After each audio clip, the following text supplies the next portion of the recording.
μέλος της ομάδας Πανεπιστήμιου. Ευχαριστούμε που ήρθατε. Παρά όλα αυτά τα φοβερά προβλήματα που υπάρχουν, τις αδελφίες του ταξίδι, την άνοδο της τιμής των καυσίμων και άλλα πραγματικά που συμβαίνουν στην Ελλάδα. Και βέβαια, ίσως το πρόβλημα για πολλούς είναι ότι ανακοινώσαμε ότι η εκδήλωση θα γίνει μόνο στα αγγλικά και αυτό ξέρουμε ότι απεθάρρυνε πολλούς φίλους που θα θέλουν. Σήμερα είναι μια κάπως ειδική συνάντηση. Να συμπληρώσω ότι όποιος δεν έχει πάρει το κείμενο που υπάρχει το δίγλωσο που κυκλοφορεί, ο κ. Γκάρντινερ θα ήθελε να το έχουμε όλοι μπροστά τους. Όποιος δεν έχει εδώ η Μαργαρίτα μπροστά τους θα ήθελε. Ας σηκώσει το χέρι του κάποιος, θα του μοιράσει η Μαργαρίτα. Η εκδήλωση μας λοιπόν η σημερινή είναι λίγο ιδιαίτερη για μας, γιατί άκρη η ομάδα Ταλής και φίλοι έχει γίνει γνωστή εδώ και αρκετά χρόνια για τη δουλειά της γύρω από τα μαθηματικά. Πάντα και ενώ μιλάμε πολύ για τα μαθηματικά, χρησιμοποιούμε πολύ λίγο τα παραδοσιακά εργαλεία της μαθηματικής διδακτικής και εκπαίδευσης, που είναι το πρόβλημα, η άσκηση, η διδασκαλία μιας ύλης συγκεκριμένης. Δεν είναι ότι δεν μας ενδιαφέρει αυτό το θέμα, δεν είναι ότι το αγνοούμε. Απλώς θεωρούμε ότι υπάρχουν πολλοί άλλοι χώροι που καλύπτουν αυτή την ανάγκη και αυτό το διάλογο ή αυτή τη δραστηριότητα και εμείς κάναμε κάτι διαφορετικό. Παρ' όλα αυτά, κρίναμε σκόπιμο να κάνουμε τη σημερινή εκδήλωση και να καλέσουμε κοντά μας έναν κορυφαίο άνθρωπο στο τομέα αυτό. Με σκοπό και να δείξουμε ότι και αυτό είναι κάτι που μας ενδιαφέρει και να δημιουργήσουμε ένα διάλογο γύρω από αυτό το θέμα, αν θέλετε λιγάκι και μέσα από τη δική μας οπτική. Ο καλεσμένος σήμερα που ήρθε από την Αγγλία για να μας μιλήσει, ο Τοny Gardiner, είναι ένας άνθρωπος που, αν και είναι ο ίδιος ενεργός ερευνητής μαθηματικός, έχει μακριά σταδιοδρομία ερευνητική στη θεωρία ομάδων, στη θεωρία πεπερασμένων ομάδων, έχει διακριθεί για το έργο του στον τομέα που λέγεται σχολικά ή διαγωνιστικά μαθηματικά, στη μελέτη των διαγωνιστικών κυρίως και την ενασχόλησή του με τα διαγωνιστικά μαθηματικά και τον τομέα των ειδικών της μαθηματικής σκέψης που μπορεί να αποκλειστεί problem solving, επίλυση προβλημάτων. Με μία έννοια, βέβαια, όλα τα μαθηματικά είναι επίλυση προβλημάτων, μεγάλο μέρος τους και της ερευνητικής διαδικασίας, αλλά η συγκεκριμένη διαδικασία που να τοποθετεί κανείς ενδιαφέροντα και γόνιμα προβλήματα και να τα αντιμετωπίζει με μια μεθοδολογία, έχει πάρει μια δική της χρειά, ένα δικό της τόνο, μια δική της ιστορία με στα μαθηματικά, και σε αυτό το τομέα ο Τοny Gardiner έχει διακριθεί ιδιαίτερα. Μέσα στους τίτλους του, πέρα από τη διδάσκη μεταξύ άλλων στο Πανεπιστήμιο του Birmingham, εκτός από μαθηματικά και μεθοδολογία της επίλυσης προβλημάτων, θα έλεγα ότι οι δύο σημαντικότεροι τίτλοι του είναι η τρομερά πετυχημένη καριέρα του ως αρχηγού της Βρετανικής Ολυμπιακής Μαθηματικής Ομάδας. Ήταν για 7 χρόνια αρχηγός της και στα χρόνια εκείνα μεταμόρφωσε και ως σύσταση, σύνθεση και ως επιτυχίες στην Βρετανική Ομάδα. Και βέβαια, ένας τίτλος ευγενίας που εγώ θεωρώ ότι είναι ίσως από τους σημαντικότερους στα σύγχρονα μαθηματικά, είναι ότι στο βιβλίο του οποίου επιμελήθηκε ο Timothy Gowers, το βραβείο Fields, που λέγεται το Princeton Companion to Mathematics, που είναι ένα μνημειώδες έργο του Gowers, που μέσα σε έναν τόμο περιλαμβάνει μια βαθύτερη επισκόπηση όλων των σύγχρονων μαθηματικών. Έχει περίπου 60 κεφάλαια, το καθένα γραμμένο από τον κορυφαίο του κόσμου στο είδος του. Για το κομμάτι που λέγεται επίλυση προβλημάτων, ο Gowers επέλεξε τον Tony Gardiner και όποιος έχει αυτό το υπέροχο βιβλίο και όποιος δεν το έχει για τα μαθηματικά πρέπει να το πάρει. Το κομμάτι που λέγεται επίλυση προβλημάτων είναι του Tony Gardiner. Είναι ένας άνθρωπος πολύ απλή, θα έλεγα, αλλά παρόλα αυτά απατηλά ριζοσπαστική σκέψη πάνω σε πολλά θέματα και του ζητήσαμε να τοποθετηθεί γενικότερα με την σοφία, θα έλεγα, της δικής του σταδιοδρομίας πάνω στο θέμα της διδακτικής των μαθηματικών, των σχολικών μαθηματικών και επιλέξαμε την εξής μορφή για το απόψινό. Θα μιλήσει περίπου εκείνος μισή ώρα, ίσως λίγο παραπάνω, και αμέσως μετά θα ακολουθήσει μια συζήτηση ανάμεσα στον ίδιο, τον Πέτρο Δελλαπόρτα, καθηγητή των Σχολικό Πανεπιστήμιο και ιδρυτικό μέλος της ομάδας Τεχνική και φίλοι, στον Κωνσταντίνο Παπέλη, που είναι μαθητής, τώρα φοιτητής, προτετής στην ιατρική και έχει διακριθεί σε μαθηματικούς διαγωνισμούς. Μεταξύ άλλων, τίτλο του είναι το χάλκινο μετάλλιο στη Διεθνή Μαθηματική Ομιλία. Και της αφεντιάς μου σε μια προσπάθεια να κάνουμε τον Τόνι να μας πει περισσότερα. Ο Τόνι παρακαλεί ο διάλογος να γίνει στα ελληνικά, η ομιλία του θα είναι στα ελληνικά. Έχετε όσοι έχετε κάποια δυσκολία ως βοήθημα το κείμενο με την μετάφραση. Και μετά ο διάλογος θα γίνει στα ελληνικά, εκείνος θα το μεταφράζουμε και αν έχει να ρωτήσει κάτι από το κοινό μετά το διάλογο του πάνελ, μπορεί να το κάνει και αυτό στα ελληνικά θα το μεταφράζουμε. Λοιπόν, Tony, I made a very short, or not so short, introduction on the purpose of today's meeting. You know a bit about it, and I also introduce you briefly, but I think now people know who you are, those who didn't before. And you know about the format of the evening. There will be your talk, followed by a panel, and then a discussion with the audience. And over to you. Yes. Thank you very much. It's a remarkable pleasure to be here. This organization is very hard for a visitor to understand because there's nothing else like it anywhere that I know of. I thank you for tolerating my English, my lack of Greek.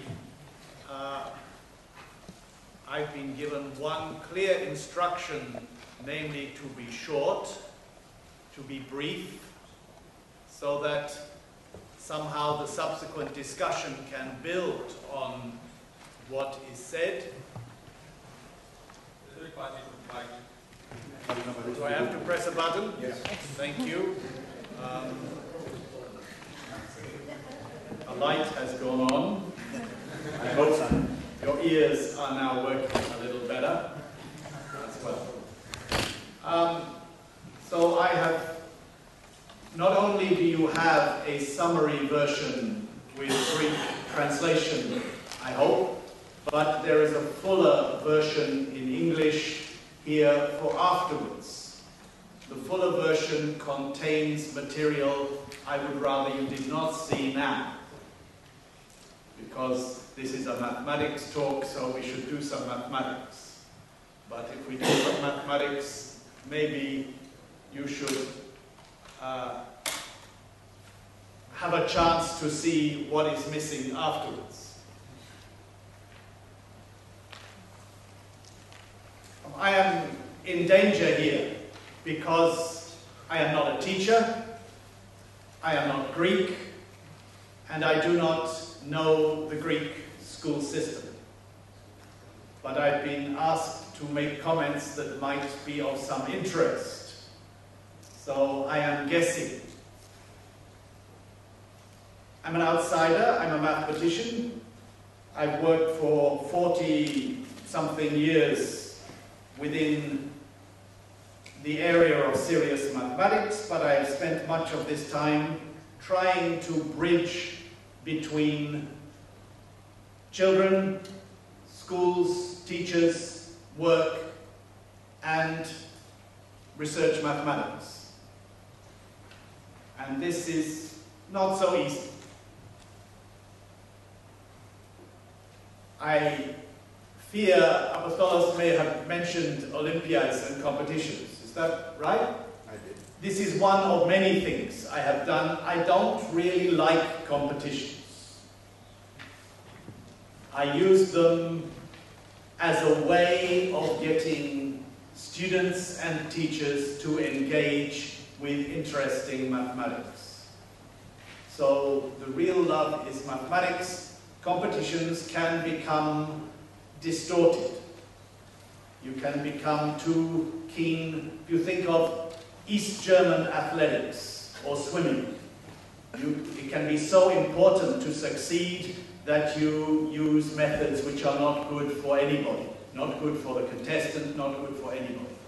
So take competitions with a little bit of a pinch of salt.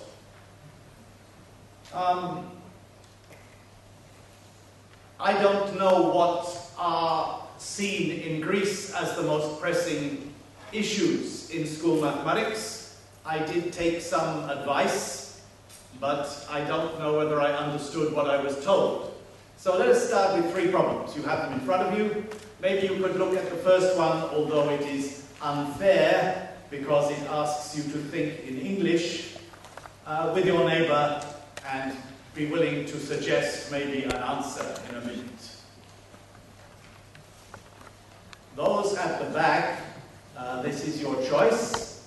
It's Friday evening, you can sit where you like, but nobody will be offended if at some point you get up and walk a little further forward. So please feel free.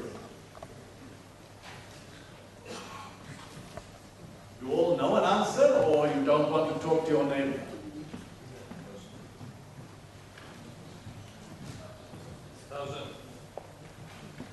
That is interesting. So what do we do? I think I heard 1,000.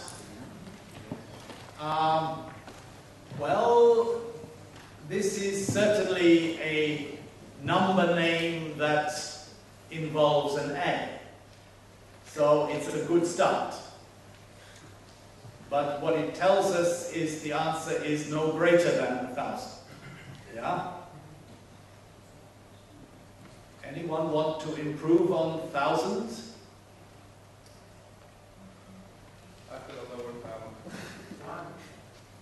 One. Spelled how?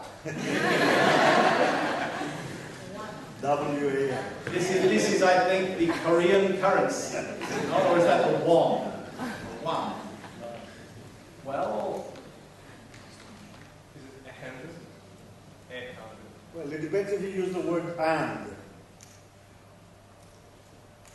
I suppose it depends on which English one is speaking. Yes, if you are an American, you might say 101. I don't know. Or 101. I think... So in this case, what happens? Well, you start counting. And you notice that up to 10, surprisingly, although A is a very common letter in English, there are no A's. And then you keep going, and despite the irregularities of English, you notice that it's really just the numbers you have had before with teen. And teen doesn't have an A either. So up to 19, we are done as well, very quickly. So at first you think you have a lot of work to do, at least if you are young, and you might like to think at which grade this is which school year this is a usable problem. If you are in England, or a Greek equivalent, you can think which Greek letters are missing. Strangely, because the structure is probably the same, yeah, and you may find there is a different letter that's missing. And then the same happens with 20. No A in 20, and it's the same suffixes that are being used. 21, 22, 23, so 30, no A. 40, no A. 50, no A. 60, all the way up to 99. And then 100, no A. But, so we are using here, in a primitive form, essentially induction. You do the base case, 1 to 10, and then at each successive layer, you are noticing something very simple that makes progress quick. You notice also that in the spirit of Thales, we are linking language and mathematics. Maybe we're not telling an interesting story, but in some sense we are weaving the web of the way one thinks and the way one uses language. Second question. So 101 seems to me to be the first such. Oh, another. Also in mathematics, when you have answered a question, in school, you generally just move on to the next question. But if you read English or speak English a little bit, what do you naturally want to ask after what is the first number that contains the letter A, number name? It's a stupid thought, but you cannot resist asking, what about B? After alpha comes beta. And there we have enough experience now to make a very quick guess. We can whiz through. I hope you are doing this. And one guesses maybe it's as big as a billion. Yeah, and that's really, think of primary school kids. This is quite a thought. And in mathematics, you don't have to stop there. If you have done B, you can't resist doing C, and you might like to think about that. Okay? Suddenly something changes. So, this is not a curriculum question, but I hope you might feel it's a question which, in a suitable Greek adaptation, could be used. And ask yourselves what it delivers. And now let's be a little bit more mathematical and think about something which has a little less fantasy in it. What is the smallest positive integer which is a multiple of 9 and has no odd digits? Do talk to your neighbor. Maybe you've decided already, but pretend that you are beginning.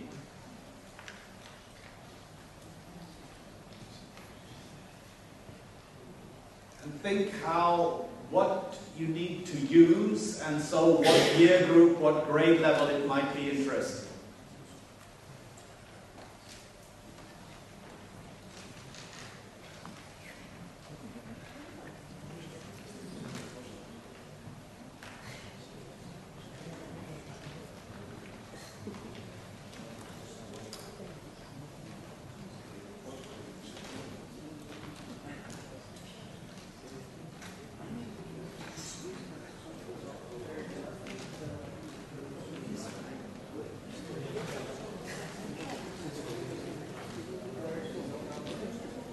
We have several, yes?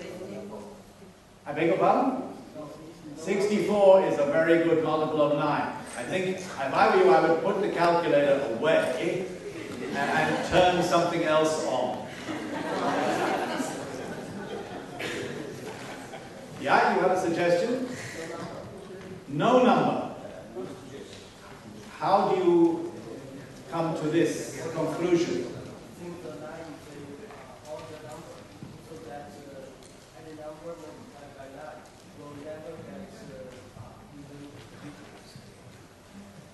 Well, these are good stages. This is not, whether it is correct or false doesn't matter. It's a thought that when you multiply by 9, somehow you generate odd digits. Many people will say this for another reason we'll come to in a minute. Yes, sir?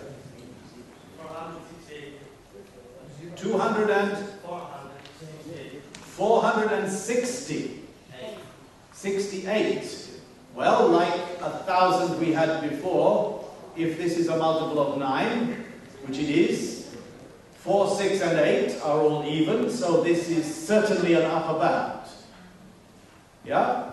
0? Maybe 0? Well, okay, you are quite correct, of course. But as I think in Lakatosh's Proofs and Refutations, the response which one pupil gives to such a response is, you have not solved the problem, you have dissolved it. Dissolved it. Yes, you have thrown it away. But yes, but no. So it's smaller than 468 in fact. But think of the way that you proceed. Certainly, you begin, if you don't begin at 0, you begin at 9, which maybe has an odd digit. And as you move up through 2-digit integers, each time you add 9, 1 digit goes up 1, and the other comes down 1. So if you had an even and an odd before, you now have an odd and an even. So you can whiz all the way to, not to 99, but to 90. And then 99 is different because the tens digit doesn't change, but they're both odd, so you ignore that. Then you go up to 108, and immediately again we have this phenomenon, you can wipe out many all at once, because they all start with 1. So all the hundreds you are finished. So we're now into the 200. 207, and it seems to continue. What can we use that is a bit more mathematical? We're looking for multiples of 9, so we can think about the sum of the digits. Now many students believe, many teachers believe, that the sum of the digits must be 9 in England. I can only speak of England. But in fact, for a multiple of 9, the sum of the digits has to be a multiple of 9. If the sum of the digits is 9 and you begin with 2, the other digits have an odd sum. So one of them must be odd. So that's no good. So we know that in the 200s we would be looking for something whose digits add to 18. We have a 2, so we need 16. The first possible example is 279, and they're both odd, but the next is 288. Okay, so we have... Now, okay, so that's an interesting little sequence. I hope you will agree that problems of this kind, you can choose a lower grade level. I mean, the first one, I guess one wouldn't want to ask in grade 1, in the first school year. You want some mastery of place value, of number names, and of problem solving. But maybe from year 3 onwards, you could explore this. But I think you could also ask your parents. I think it would be a good problem for them to think about. So the upper age limit is more difficult to fix. The second problem I think you could use quite well with people in late high school years. They'd have to think more about the problem approach. And you seem to manage well to come up with many different answers, so perhaps it's not wasted on us. The third one, which you have in front of you, if you could be, well, some of you may have looked already, but you need to have a culture of crosswords in order to understand the setting, 1 digit in each square. And the clues are a bit of a joke because they all seem to tell you very little. But that's very like good mathematical problems. Maybe somewhere it's like a good wooden puzzle. Maybe somewhere there is a crack. Maybe somewhere there is a clue as to where to begin. And for students, even though this is only about squares and cubes and primes, they really think that every problem you start at the beginning. So they assume from schoolwork, which they find very, well, certainly if they are good students, they may find quite easy, that they get into the habit of expecting that they don't have to sweat, to look, to think where to begin. This is one reason why I will argue later that geometry is very important, because in good Euclidean geometry problems, you do not see immediately where to begin, and maybe not for a long time. But if you look here, at the risk of spoiling it a little bit, can someone suggest a good place to begin? 3 down 3. Well, probably a good place to begin for school kids, even at high school, is they don't know their cubes as well as they should, or as well as my helper does. So maybe you have to make a list of cubes, but part of such problems is that by the time you leave school, you should know cubes up to 1,000. But when you join junior high school, you probably don't. So maybe with a problem like this, you would make a list of cubes. 1,000 is 10 cubed, that's easy, but to get to know 4 cubed, 64, 5 cubed, 125, 6 cubed, 216, 7 cubed, 343, and so on. But if you don't know them the first time, you write them down, and there they are. And then you realize that when across a multiple of 3 2 digits, there are lots of them. There are 30 of them, so that's too many. So we don't want to start there. We're looking for something. In mathematics, you look for something where there is not so many possibilities, preferably one, but maybe two. And 3 down is a cube, but it has just 2 digits. So it has to be either 3 cubed is 27 or 4 cubed is 64. And then if you have your list of cubes, you notice something. 6 cubed is 216, 7 cubed is 343, 8 cubed is 512. So there are no cubes beginning with 4.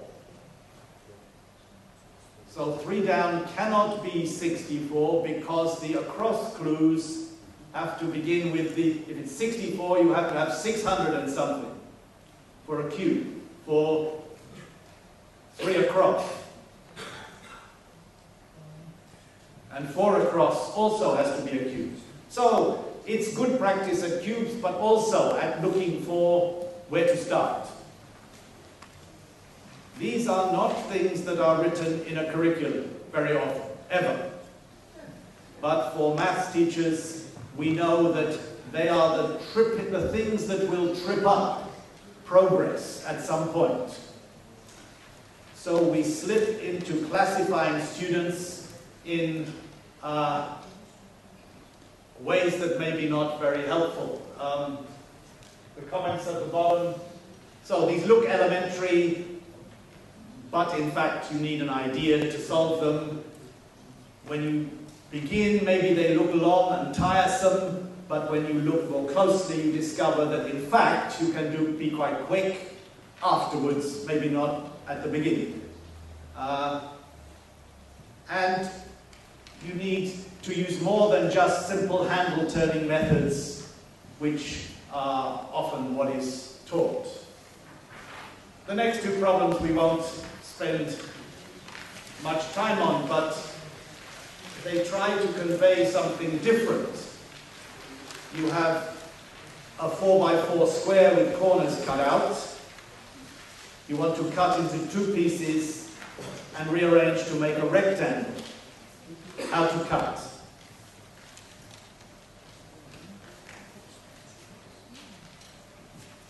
Can you be a little more specific? In the middle, horizontal. Yeah, to get 2 pieces and then to move maybe the bottom piece up and fit in to make a long, thin rectangle. So in the middle, halfway horizontal. Works. Now you did this or in the middle vertical, horizontal, and then to move in the same way. And in some sense that comes so easily that you don't notice what you did. Somehow you just see it. Or you don't see it. So the other one is there to keep you occupied while you are not counting, looking for C's in your counting number names. Do the same with this piece. And there something extra comes out, which I will draw attention to in a minute. You may want, I'm not going to tell you. If you are frustrated, I'll tell you before you leave, but not until then. You should ignore me, and if you are that kind, just concentrate on doodling on your piece of paper. That is, but in any good problem solving, even from lower school level up, it's worth thinking of Adam's 4 phases. These are from a book which is still in print called The Mathematician's Mind from Princeton University Press. Adama wrote to many mathematicians and asked them about their problem-solving experiences and extracted these 4 stages. The preparation stage of immersion, that is, with the second problem, P5, you are doing it now. You are playing, you are doodling, you are drawing, you are getting inside the problem, but you are not solving it. You are getting to know it. This is like dating. You're going out with somebody, you're discovering what they're interested in, you're getting a feeling for what are the annoying habits they have, and whether you could put up with this and they're doing the same with you. So it's an interaction with a problem, preparation stage. And then there's an incubation stage. Often with a good problem you don't solve it. You are frustrated, you put it to one side, you go for a walk, you go and do something else, but your brain still works. You have annoyed it, and it cannot forget. Often with relaxation, sometimes when you're about to go to sleep, often when you're walking or something. This is true for many mathematicians, and it seems to be a general phenomenon that after enough preparation and immersion in the problem, the relaxation incubation stage suddenly produces, if you are lucky, illumination. A light goes on, you have an idea. This is not the solution, but you see a chink of light, a path to follow, a way to make progress. And often it's wrong. But you need the fourth stage to verify. You need strict checking, implementation, carrying out of a calculation to see that it works. But in this one, the verification stage is to draw the line, to think of moving the piece to make a rectangle. Fine. But everything slows down in the case of P5. So I will leave it with you. The question which I invite us to consider, and maybe to take home and to read the more detailed copy afterwards, is how can and how should school mathematics or elementary mathematics reflect this kind of analysis, if it is sensible?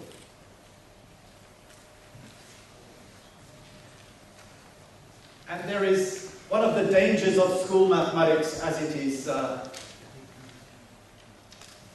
generally practiced is that because everything has to be compressed, a lesson has a fixed length, students have limited attention, we have a syllabus to complete, we cut things into small bits which certainly, well, students who can do them very quickly, and they don't notice any of these stages. They just do them or they don't do them. The ones who do them can do the math, that's fine. The ones who don't do them say they're no good at mathematics. So we create this 0-1 impression. If you can do it, 1, that's all the way. If you can't do it, you're thick, you're 0, you can never do it. Whereas the truth is much more the process of, we all start with this problem on 0. And I suspect nobody here has jumped to 1 already. It's a long process of trying to think, well, will that work? No, that doesn't work. What are we going to do? And we have a danger of classifying people as either natural mathematicians or natural non-mathematicians. Whereas the whole philosophy of mathematics teaching should be how to turn 0 into 1. How to help those who cannot solve a problem to believe that with effort they could. And even though there are some people who clearly are very special in mathematics, it seems to me for mathematics teachers it is unhelpful to think of talent as being God-given and inability as being God-given. Our job in some sense is to find ways of giving everybody much more ability than they think they've got.